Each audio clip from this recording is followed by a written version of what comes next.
Mari kita berdoa dulu ya. Bapak Surgawi, pakai waktu ini menjadi waktu di mana hati kami terbuka kepadamu dan roh-Mu mengalir dimanapun kami berada. Roh-Mu menyentuh, menyembuhkan, mengisi, mengubahkan, juga Roh-Mu berbicara dalam batin kami masing-masing, mengajar hati kami untuk mengerti bagaimana hidup di hadapan Tuhan. Urapi kami Tuhan, urapi hamba-Mu ini. Di dalam nama Yesus. Amin. Hari ini kita mau dengar firman Tuhan tentang perjumpaan yang mengubahkan. Hal menarik dalam perjumpaan yang mengubahkan ini, ada banyak orang berusaha mencari cara supaya orang-orang itu mengalami perubahan. Gereja juga melakukan usaha-usaha supaya setiap kali mereka membuat acara dan terjadi tiap-tiap orang yang hadir ikut mengalami sebuah perubahan. Namun nyatanya tidak semua gereja berhasil. Ada yang salah memang, karena mereka lebih menekankan ke acara, bukan kepada pribadi, bukan kepada hati yang terarah kepada Tuhan, bukan mengejar. Seperti hari ini, orang datang ke gereja seperti membawa troli kalau ketika mereka datang ke supermarket. Saya ingin ini, saya ingin itu. Dia mengambil apa yang dia mau diambil dan mengisi penuh trolinya. Tetapi mereka lupa bahwa gereja bukan supermarket. Gereja nggak perlu kita membawa troli. Kita perlu membawa hati. Di saat itulah perjumpaan yang mengubahkan akan terjadi. Dan yang mengubahkan itu bukan acara, juga bukan pembicara, tetapi Roh Kudus, Roh yang ada, mengubahkan, Roh yang punya kuasa, Roh yang mampu mengubahkan hidup kita semua. Di sini kita mulai dengan sebuah pernyataan. Dari hal yang menarik dari perjumpaan dengan Yesus adalah bukan hanya mengubah keadaan seseorang, perjumpaan dengannya itu mengubah dirinya. Artinya Tuhan tidak mengubah keadaan hidup seseorang, tetapi ada yang lebih inti, yaitu mengubah dirinya. Dan ketika mengubah diri seseorang, Tuhan itu memulai dengan mengubah hatinya. Perubahan hati adalah satu bagian yang penting. Apa ciri orang mengalami perubahan hati? Perubahan hati dimulai dengan perubahan kehendak. Yang tadinya aku mau, aku ingin ini, aku ingin itu, aku mau ini, mau itu. Tiba-tiba tidak lagi berkata, aku ingin ini, aku ingin itu. Seperti orang yang bawa troli tadi. Dia lepaskan trolinya, simpan di tempatnya dalam kondisi kosong, dan dia berkata, aku mau kehendak Tuhan. Bukan kehendakku yang aku maui, bukan keinginanku yang aku ingini, tetapi apa yang ada di hati Tuhan, apa yang ada dalam kehendaknya. Disitulah perjalanan dimulai. Makanya di dalam gereja ada orang yang membawa troli. Harusnya troli itu disimpan di tempatnya dan tidak perlu lagi membawa troli, tetapi membawa hatinya kepada Tuhan. Bukan kehendakku, bukan kemauanku, tetapi kehendak Tuhan yang boleh terjadi dalam hidupku. Itu belokan menentukan. Ketika kita salah belok, maka punya cerita yang berbeda. Tetapi ketika kita membiarkan rohnya bekerja dalam hati kita, maka Tuhan yang hidup itu bukan saja bukan saja mengubah keadaan hidup kita, tetapi dia akan mengubah diri kita. Dan pertama kali Yang dia ubah adalah hati kita. Dan ketika hati kita berubah, ditandai dengan perubahan kehendak. Ada orang yang berjumpa dengan Yesus tetapi hidupnya nggak berubah. Itu banyak. Hari ini orang-orang datang ke gereja ingin apa yang mereka ingin. Mereka suka apa yang mereka suka. Mereka nggak peduli dengan apa yang Tuhan suka dan apa yang Tuhan ingin dalam hidup mereka. Mereka hanya peduli apa yang mereka inginkan dan apa yang mereka sukai. Itu belokan yang menentukan dan ujungnya mereka nggak pernah hidupnya diubah Tuhan. Sama seperti poin yang pertama, mereka tetap datang dengan membawa troli dan mengisi penuh troli itu dengan keinginan dan kemauan mereka. Bukan lagi membawa troli. Harusnya engkau membawa hatimu kepada Tuhan dan biarlah Tuhan yang mengubah hati kita. Ini gambar tentang perempuan Samaria. Ada orang yang berjumpa dengan Yesus dan setelah perjumpaan itu ada sesuatu yang berbeda dalam hidupnya. Itu saya melihat ada orang-orang yang seperti itu.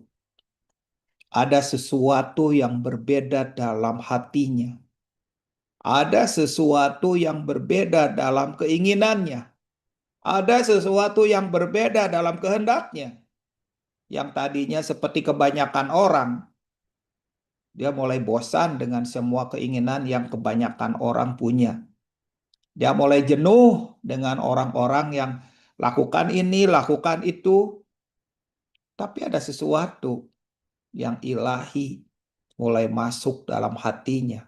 Nah, di situ adalah belokan.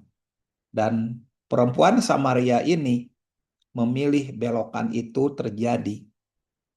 Makanya di sumur Yakub itu dia mengalami sesuatu. Sebelum bertemu Yesus, ia datang sebagai perempuan yang mencari air. Sesudah bertemu Yesus, ia pergi sebagai orang yang membawa air hidup kepada banyak orang. Sebelum Yesus, dia mencari air, mengambil air, membawa pulang. Esok dia lakukan lagi, mengambil air, membawa air habis, dan besok seperti itulah rutinitas tiap hari. Tetapi sesudah bertemu Yesus, ia pergi sebagai orang yang membawa air. Tetapi air itulah air yang hidup. Air hidup itu dia bawa kepada banyak orang. Aneh, seorang yang tadinya bersembunyi, dia tidak lagi menjadi seorang yang bersembunyi. Dia ada sesuatu yang berubah. Yang tadinya dia wanita yang sendirian, dia ketemu Yesus. Dia menjadi seorang misionaris. Apa artinya misionaris? Misionaris adalah orang yang punya hati misi. Misionaris sejati bukan pergi kemana yang dia mau pergi, tapi dia membawa orang-orang sekitarnya, seperti perempuan Samaria ini, membawa air hidup kepada banyak orang. Hati misionaris itu yang harus dimiliki oleh kita. Kita nggak boleh kenyang sendiri, kita nggak boleh puas sendiri, kita nggak boleh punya hati nyaman sendiri. Yang penting aku selamat, orang lain bukan urusanku. Nggak begitu. Perempuan ini ketemu dengan air hidup, ia akan membawanya air hidup itu kepada banyak orang. Lihatlah, Yohanes 4 ayat 6 sampai 7. Di situ terdapat sumur Yakub. Yesus sangat letih oleh perjalanan. Karena itu ia duduk di pinggir sumur itu. Hari kira-kira pukul 12. Maka datanglah seorang perempuan Samaria hendak menimba air. Kata Yesus kepadanya, "Berilah aku minum." Jam 12 adalah waktu yang panas. Biasanya orang mengambil air pada pagi atau sore hari ketika udara lebih sejuk. Tetapi perempuan itu datang tengah hari. Aneh. Sebenarnya apa yang terjadi? Kemungkinan besar perempuan itu sedang menghindari pertemuan dengan orang lain. Mengapa dia harus menghindari? Karena ia membawa masa lalu yang membuatnya malu. Ia membawa kegagalan yang membuatnya dijauhi atau diperguncingkan oleh banyak orang. Jadi dia risih dan orang lain juga mengucilkannya. Maka dia memilih waktu yang tidak ada orang pada saat dia mengambil air.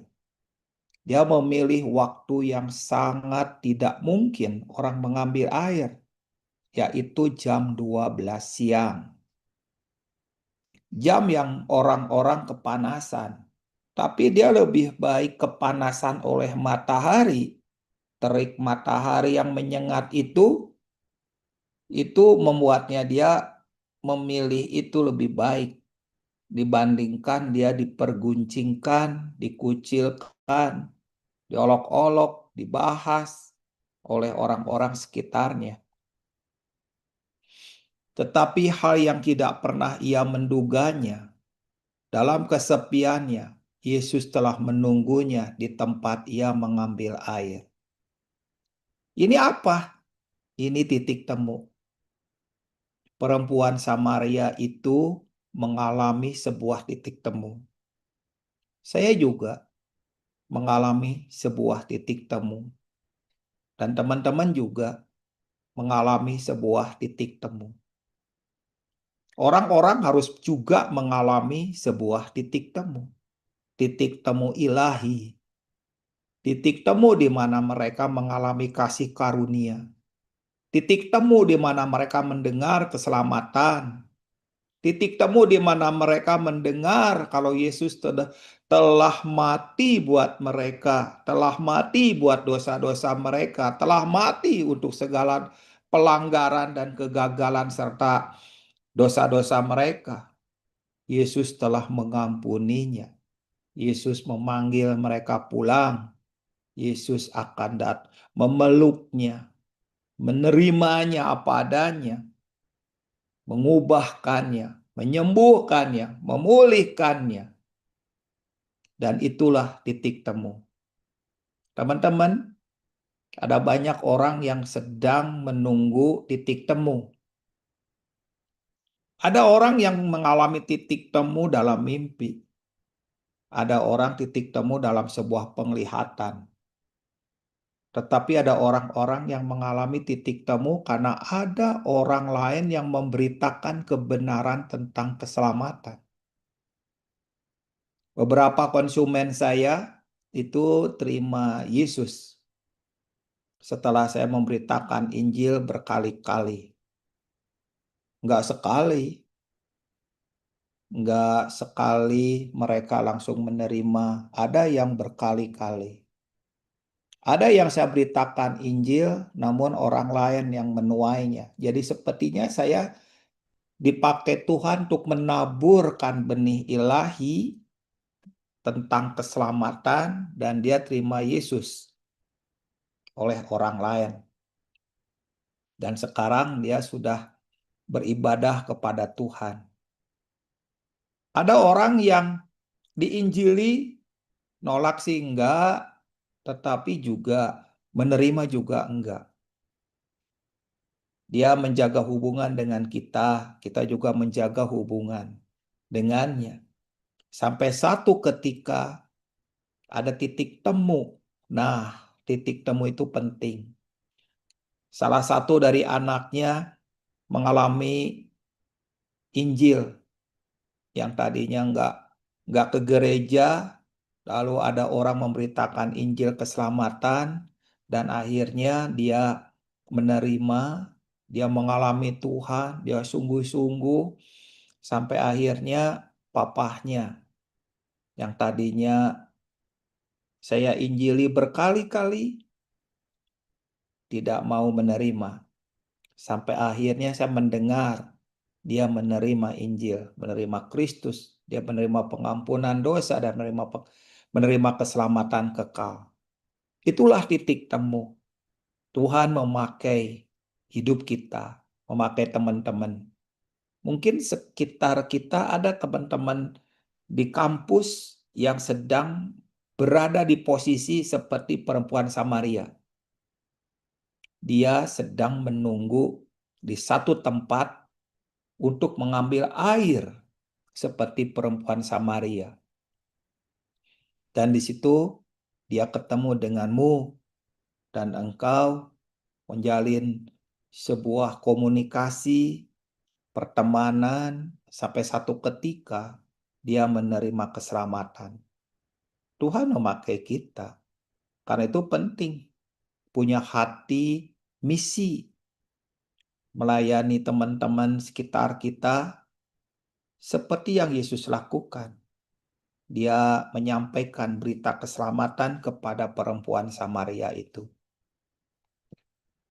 Sebelum bertemu Yesus, perempuan Samaria itu menyembunyikan sesuatu. Sesuatunya itu yang mungkin dia merasa bahwa itu adalah sumber daripada orang-orang sekitarnya yang membicarakannya, yang memperguncingkannya, dan mengucilkannya. Dan si perempuan itu juga adalah seorang yang menyembunyikan diri. Itulah kondisinya. Tapi ketika dia bertemu dengan Yesus, Yohanes 4 ayat 16 berkata, kata Yesus kepadanya, pergilah, panggillah suamimu dan datang ke sini. Itu mengagetkan. Benar-benar mengagetkan. Kenapa? Karena obrolan dengan Yesus itu langsung menusuk kepada sumber masalahnya. Apa sumber masalahnya? Sumber masalahnya adalah bukan tentang 5 suaminya, bukan tentang panggil suaminya itu, tetapi Yesus mengatakan sumber masalahnya, yaitu yang selama ini disembunyikannya, yaitu masa lalunya yang membuat dia malu, kegagalannya dalam pernikahannya. Dia gagal dengan suami pertama, bercerai, dengan suami kedua, bercerai, suami ketiga, keempat, dan kelima. Sampai dia tidak mau lagi menikah. Ya, dia hidup dengan seorang laki-laki tanpa pernikahan. Tetapi hal yang menarik ketika Yesus membuka sesuatu yang selama ini disembunyikan, Yesus tidak membuka masa lalunya untuk dipermalukan. Nah, ini yang keren. Yesus tidak membuka masa lalunya, kegagalannya, dosanya untuk dipermalukan, tetapi untuk diterangi, disembuhkan, dipulihkan. Itulah poin penting yang membuat perempuan Samaria yang tidak disebutkan namanya ini mengalami perubahan.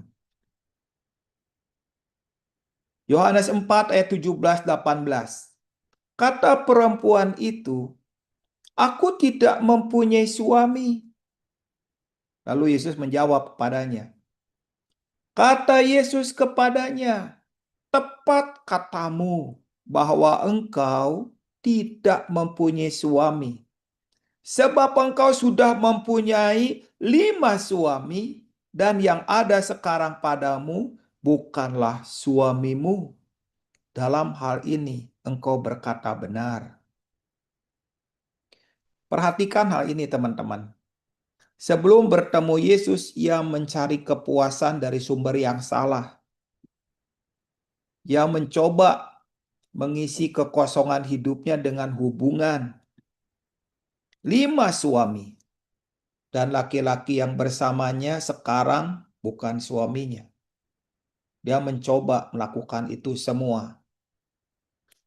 Tapi apa yang terjadi? Semua itu tidak pernah benar-benar memuaskan. Itulah masalahnya. Itulah akar masalah perempuan Samaria.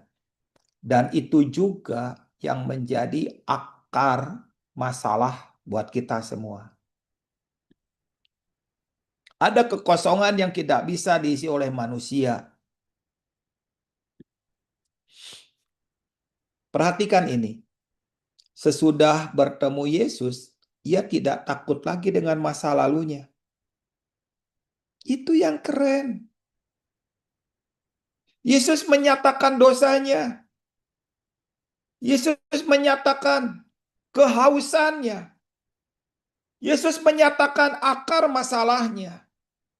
Dan setelah Yesus menyatakan itu, ia tidak lagi mengalami satu ketakutan.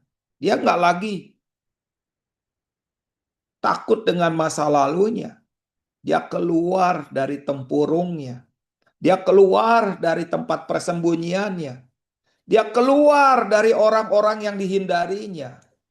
Dia datang kepada orang-orang yang selama ini memperguncingkannya. Itu aneh. Yang dulu dia bersembunyi, sekarang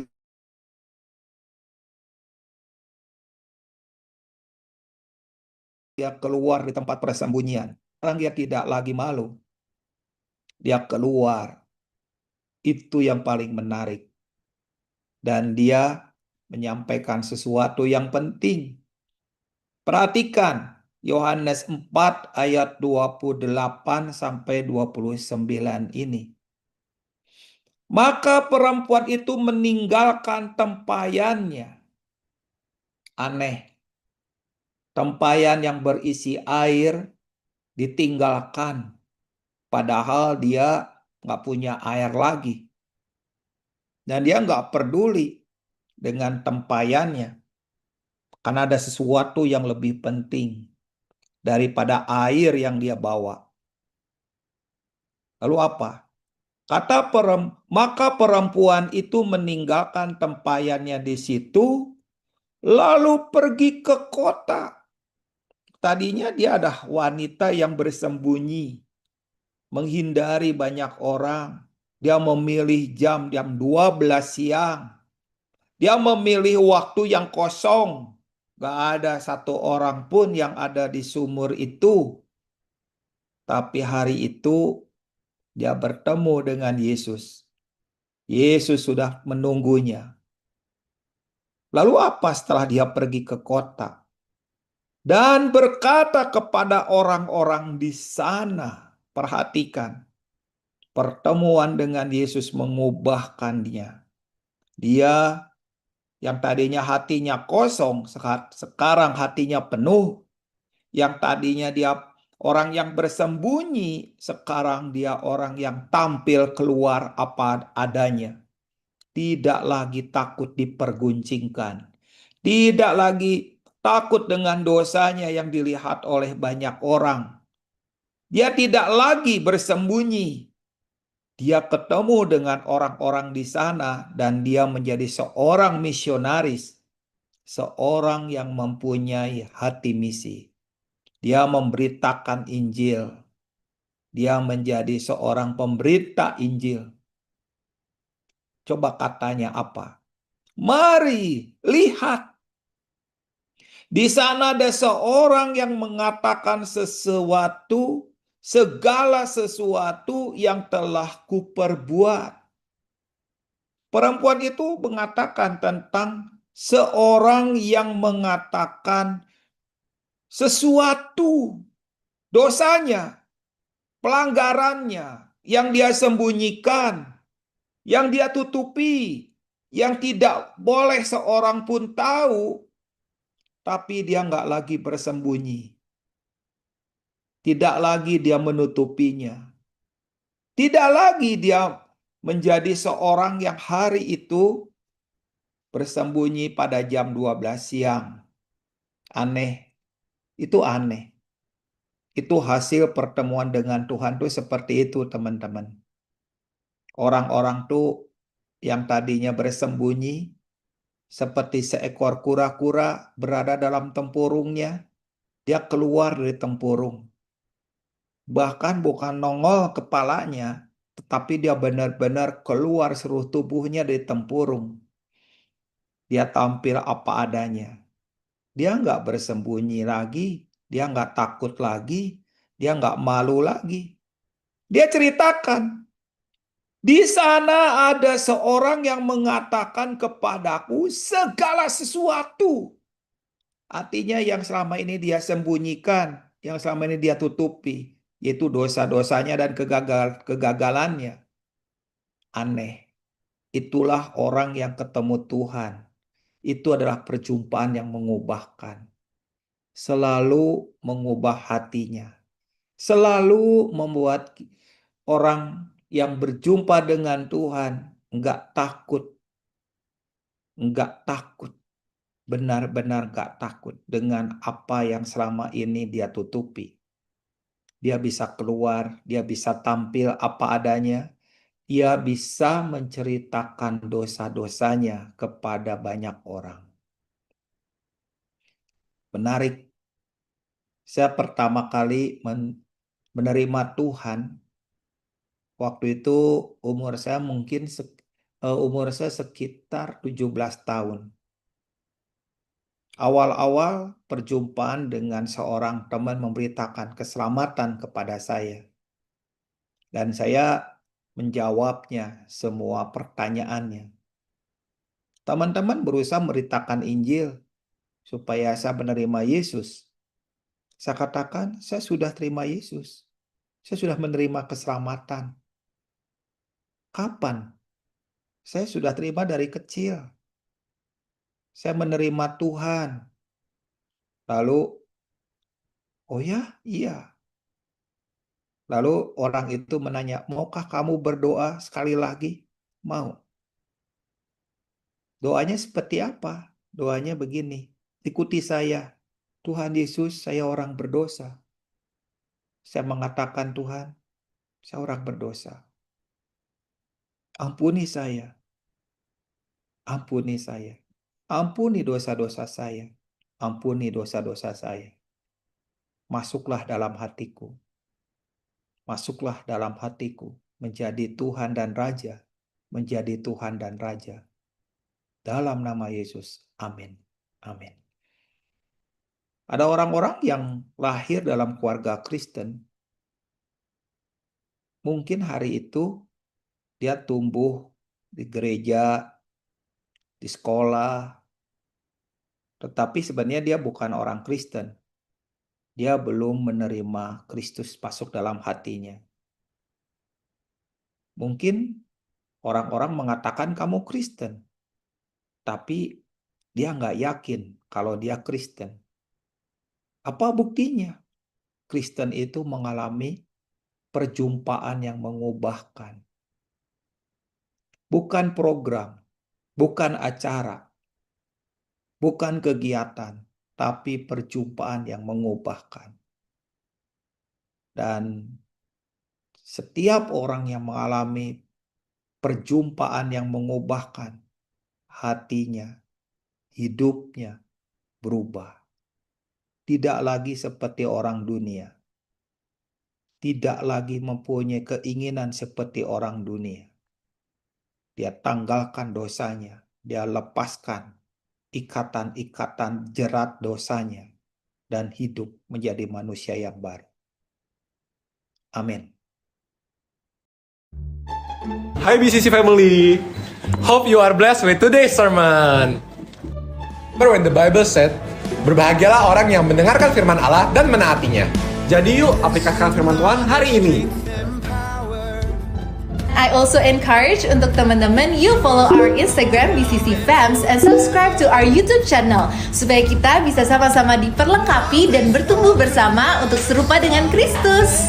Dan bagi teman-teman yang butuh dukungan doa, konseling, dan mencari komunitas, boleh kontak melalui Natasha 0812 345 06768. Because you are loved, you are welcome. Let's grow together. See you soon, BCC family.